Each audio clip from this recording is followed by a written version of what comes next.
Hello future doctors, आपने एक बात सुना होगा कि जब भी कोई गोल अचीव करना होता है तो हमें साम दाम दंड भेद सब लगाना पड़ता है।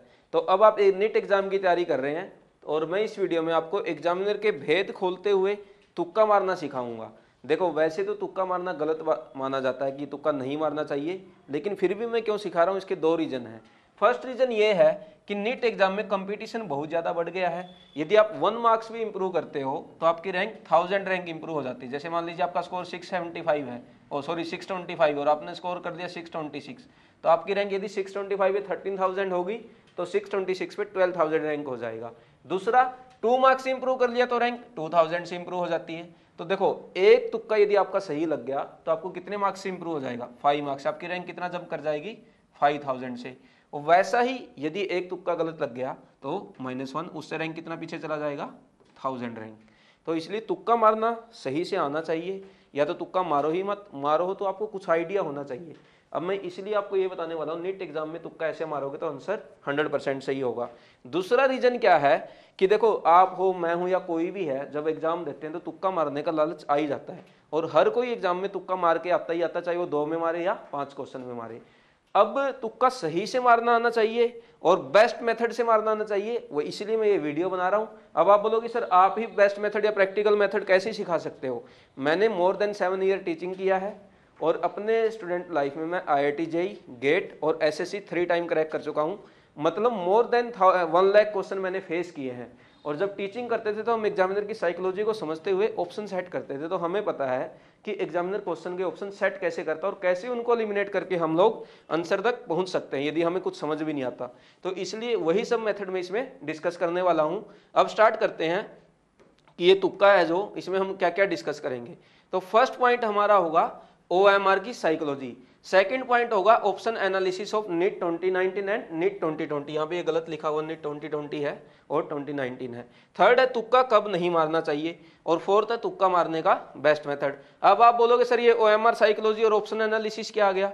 जब तक आप ये नहीं समझोगे तो आपका तुक्का भी सही से लगेगा नहीं। इसलिए फर्स्ट और सेकंड पॉइंट बहुत इंपॉर्टेंट है और थर्ड पॉइंट भी इंपॉर्टेंट है। हमें पता तो हो तुक्का मारना भी है या नहीं। बेस्ट मेथड तो तभी पता चलेगा ना, जब यही नहीं पता तुक्का कैसे मारना है, कब मारना है, तो कैसे फिर आप बेस्ट मेथड तक पहुंच जाओगे। तो अब स्टार्ट करते हैं फर्स्ट पॉइंट से, OMR की साइकोलॉजी। देखो, एग्जामिनर एग्जाम में ही नहीं, OMR में भी वो साइकोलॉजी यूज करता है। इसके लिए मैंने है ना नीट 2019 के 2020 के 6 OMR फिलअप करवाए ताकि देखा जाए साइकोलॉजी क्या है। आप सबने भी 2 टाइप की भी प्रॉब्लम या 2 टाइप की साइकोलॉजी में आप फंसे होंगे। फर्स्ट साइकोलॉजी क्या है, मान लीजिए क्वेश्चन नंबर 1 है और क्वेश्चन नंबर 2 है। क्वेश्चन 1 2 3 4 5 6 7 8 9 10। अब यहाँ पे ऑप्शन ऐसे रहते हैं 1 2 3 4 1 2 3 4 1 2 3 4, इस टाइप से ऑप्शन रहेंगे ये सब, है ना। और आपने देखा होगा आपके माइंड में नॉर्मली क्या होता है ना कि देखो, एग्जामिनर ऐसे क्वेश्चन सेट करता है, मतलब ऐसे आंसर सेट करता है कि फर्स्ट का A आ गया तो सेकंड का A नहीं आएगा, BCD में से आएगा। ऐसा आपके लोगों के माइंड में रहता है। या फिर ऐसे जब तक ऐसे पाथ, मतलब ये रेल नहीं बनती ना, जिगजैग पाथ नहीं बनता, तब तक आपको लगता है कि OMR में कुछ गड़बड़ है। पहली तो ये। दूसरा क्या होता है कि ऐसा आ गया, मान लीजिए फर्स्ट 4 क्वेश्चन का आंसर सीधा 4 है या फिर अगले 4 क्वेश्चन का आंसर सीधा 1 है, तो आपको ये लगता है मैं कुछ गड़बड़ कर रहा हूं। ऐसा हमारे माइंड में आ जाता है एग्जाम में जब क्वेश्चन सोल्व करते हैं। तो इससे घबराना नहीं है। क्यों, देखो मैं एग्जांपल दिखाता हूं आपको। जो पेपर P1 था 2019 का, उसके फर्स्ट 13 क्वेश्चन में आंसर 4 नहीं था। क्या बोला, फर्स्ट 13 क्वेश्चन का आंसर 4 नहीं था, मतलब वहां पे किसी भी क्वेश्चन का आंसर 4 नहीं था। दूसरा, यदि आप 11112 से लेके और 11138 इन क्वेश्चन के बीच में 27 क्वेश्चन है, किसी भी क्वेश्चन का आंसर 1 नहीं था, मतलब या तो 2 था या 3 था या 4 था। तो आपको ऐसा घबराना नहीं कि यार मेरा तो फर्स्ट 10 क्वेश्चन में आंसर 4 आ ही नहीं रहा, मैं कुछ गलत कर रहा हूं, ऐसा माइंड में आ जाता है। फर्स्ट पॉइंट तो ये है। दूसरा ये दिखाता हूं एक आपको, ये वाला, इसमें है ये पेपर P2। इसमें आप लेंगे यहां से क्वेश्चन नंबर 41 से लेके और 47 तक आंसर 4 नहीं था। फिर यहाँ क्वेश्चन 35 से लेके 143 तक ऑप्शन 1 नहीं था।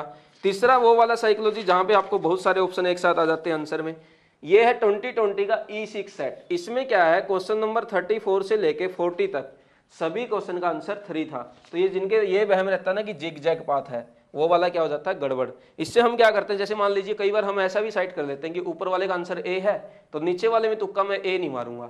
तो इसीलिए मैंने ये OMR की साइकोलॉजी समझाई है कि OMR कैसे सेट करता है एग्जामिनर। जैसे ये E1 है, पेपर E1 2020 का, इसमें 44 से लेके 47 तक सभी का आंसर 3 था। इसमें फिर ये देखो 141 से लेके 143 तक सबका आंसर 3 था। क्वेश्चन नंबर 36 से लेके 39 तक सबका ऑप्शन 1 आंसर था। तो देखो ऐसा कुछ नहीं है कि ये जिगजैग पाथ बनेगा, या ऐसा भी कुछ नहीं है कि पहले 10 क्वेश्चन में आंसर 4 आना ही आना है या 3 आना ही आना है।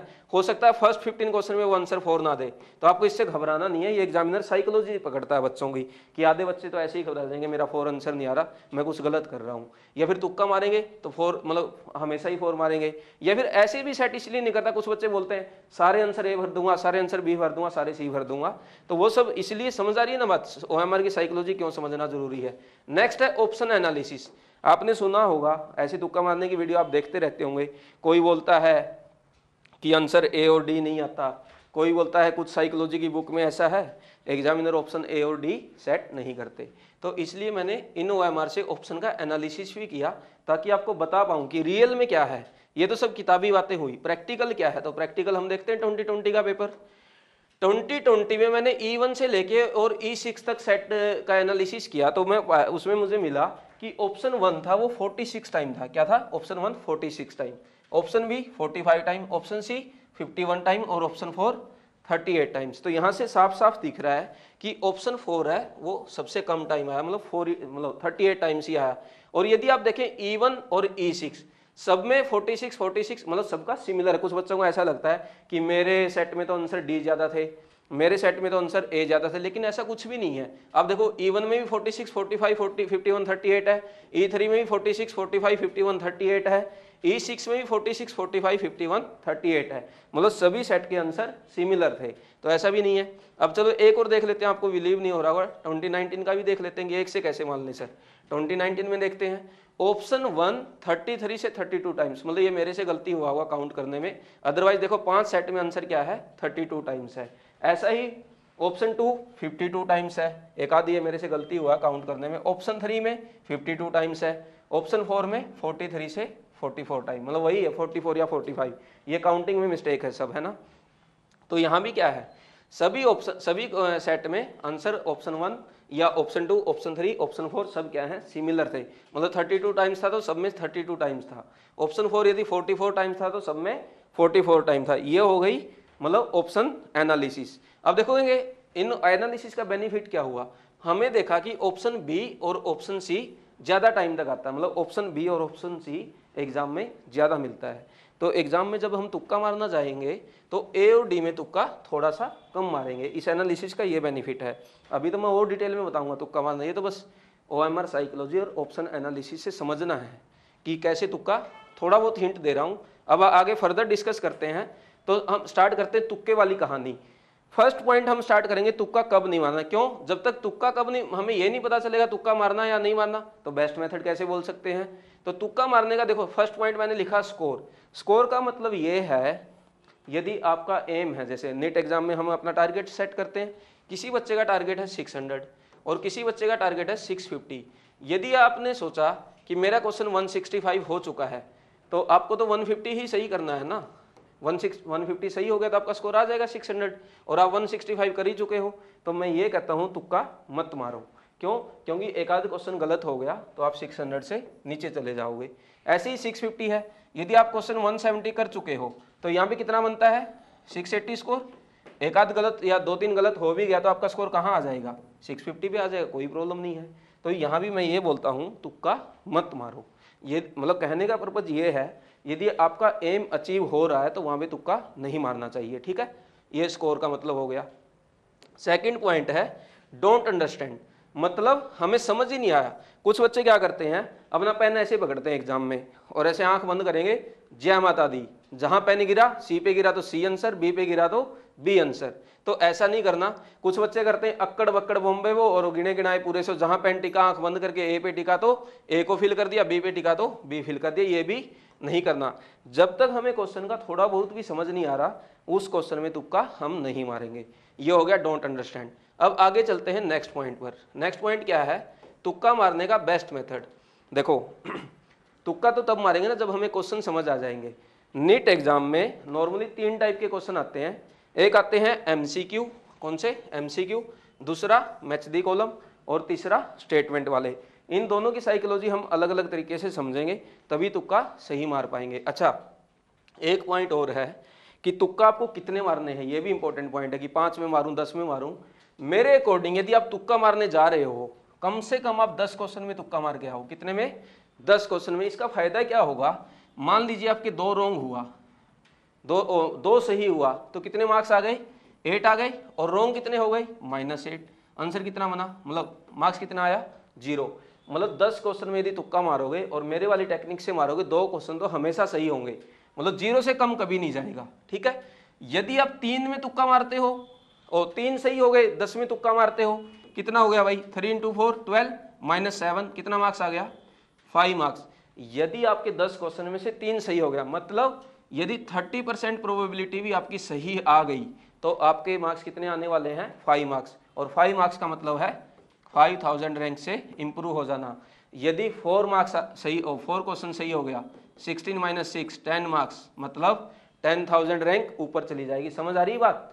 कम से कम 10 में तुक्का मारना है यदि मारने जा रहे हो तो, और ट्रिक यही वाली करनी है। और एटलीस्ट 5 में तो मारना ही मारना। जिनको लग रहा है ना कि मेरे एम के आसपास हूं लेकिन फिर भी तुक्का मारने का मन है, तो 5 क्वेश्चन में तुक्का मारना यार। इससे कम में मारोगे, मान लीजिए 2 में मारा और दोनों ही गलत हो गया, कितना आ गया? -5।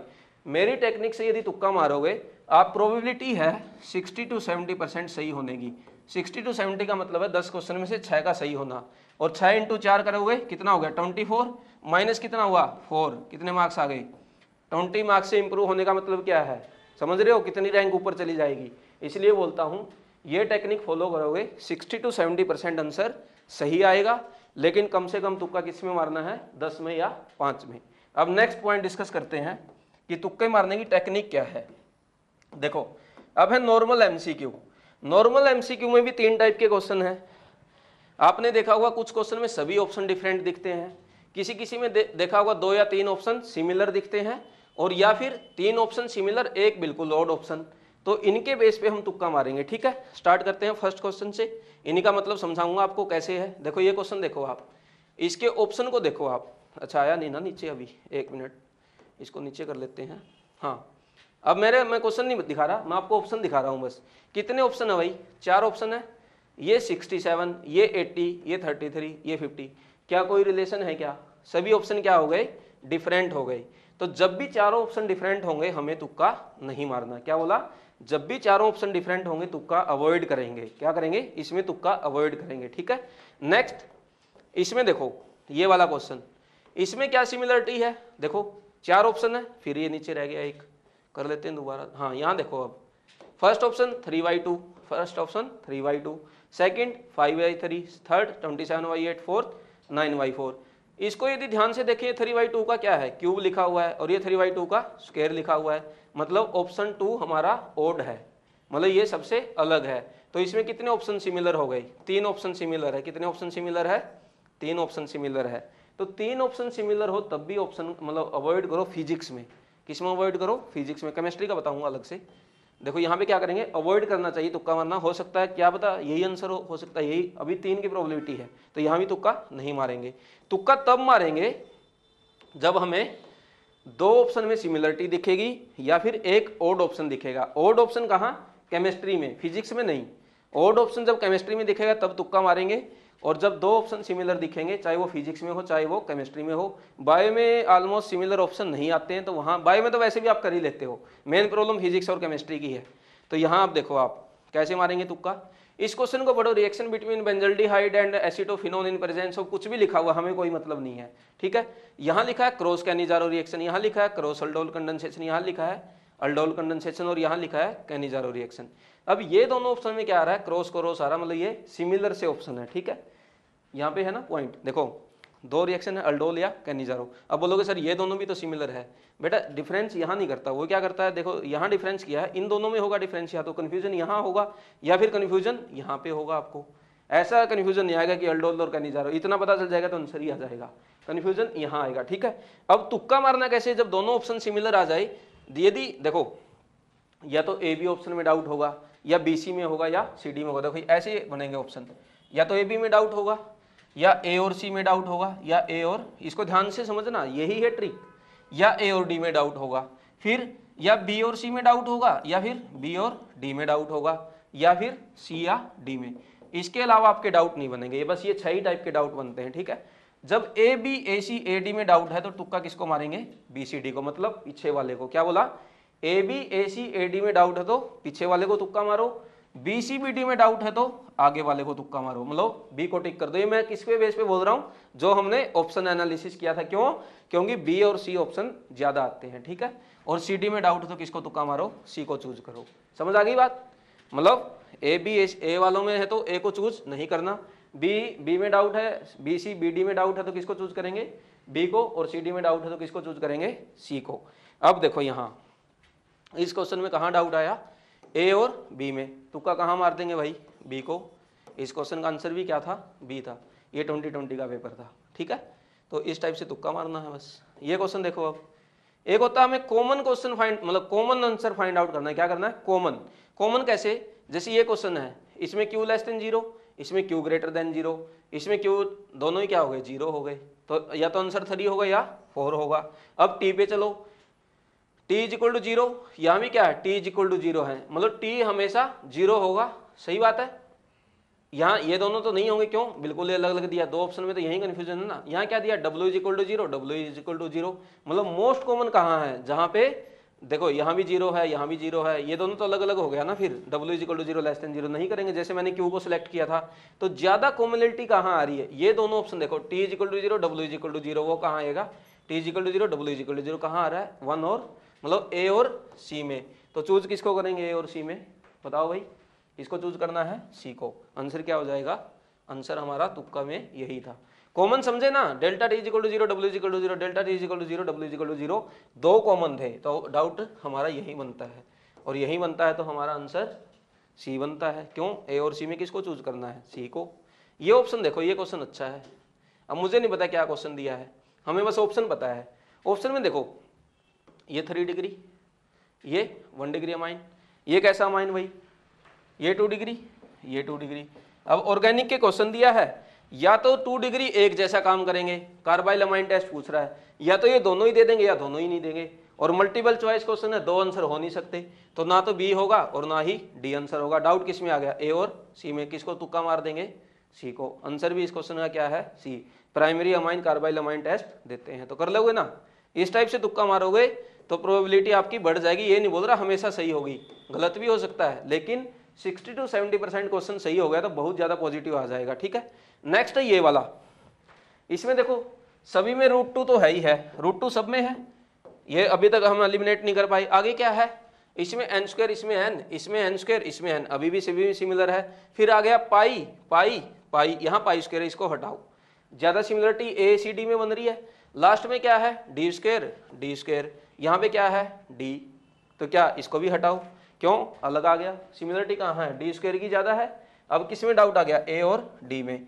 ए और डी में डाउट आता है, किसको चूज करते हैं, पीछे वाले को। आंसर भी क्या था इस क्वेश्चन का, 4 है। कर लोगे ना, इस टाइप से हो गया। नेक्स्ट भाई, ये वाला फिजिक्स का क्वेश्चन देखो, एक ऑप्शन देखो सिमिलर, इसमें है 6.0, इसमें है 1.83, ये है 7.32 और ये है 3.66। ये जो कॉमन आंसर वाला है ना, ये फिजिक्स में बहुत ज्यादा चलता है, मतलब आंसर कहाँ होगा, जहाँ पे सिमिलर दिखेगा। ये दोनों में तो कोई रिलेशन दिख नहीं रहा, इन दोनों में रिलेशन है। 3.6 की 2 से मल्टीप्लाई करूंगा तो 7.32 बनता है। मुझे नहीं पता क्वेश्चन क्या है, ठीक है। डाउट हमारा या तो ए में है या सी में है, ये तो होंगे नहीं क्योंकि बिल्कुल अलग अलग है। 6.0 और 1.83 का आपस में कोई रिलेशन नहीं, ना इनके साथ कोई रिलेशन है, तो आंसर इन्हीं दोनों में से होने वाला है। इन दोनों में डाउट ए और सी में है तो सी को चूज करो, आंसर क्या मार दो, 3 को, 3 ही आंसर था, ठीक है। नेक्स्ट भाई, विच ऑफ द, ये वुड्स रिएक्शन आ गई, हाँ ये ओड ऑप्शन वाला है। ऑर्गेनिक में ओड ऑप्शन फाइंड आउट करना सीख गए तो आंसर कई क्वेश्चन का आ जाएगा। इसने बोला कौन सा वुड्स रिएक्शन से अच्छी गुड यील्ड में नहीं बनता, तो क्या करो, स्ट्रक्चर बना लो। अब आप बोल रहे सर तुक्का मारने सिखाए थे, अब स्ट्रक्चर बनवाने लग गए। बना के तो देखो, मरवाऊंगा तो तुक्का ही। ऐसे ऑप्शन बनाएंगे और ये डाईमिथाइल ब्यूटेन हो गया। अब इनमें सिमिलरिटी देखो सभी क्वेश्चन में, ये क्या है भाई, 4 कार्बन है, ये क्या है, 6 कार्बन है, और ये भी 6 कार्बन है। यहाँ से देखा सिमेट्री, यहाँ से देखा सिमेट्री, यहाँ से देखा कंपाउंड सिमेट्रिकल है, मतलब ये बी सी डी क्या है, सिमेट्रिकल ऑप्शन है। लेकिन इसमें कितने कार्बन, 7 कार्बन, तो ये क्या है, अनसिमेट्रिकल। या तो वुड्स रिएक्शन से सिमेट्रिकल बनते होंगे या अनसिमेट्रिकल बनते होंगे, या तो ये तीनों ही आंसर आते या फिर ये एक आंसर आएगा। मल्टीपल चॉइस क्वेश्चन है, एक ही आंसर आना है, तो हमारा आंसर क्या हो जाएगा 1।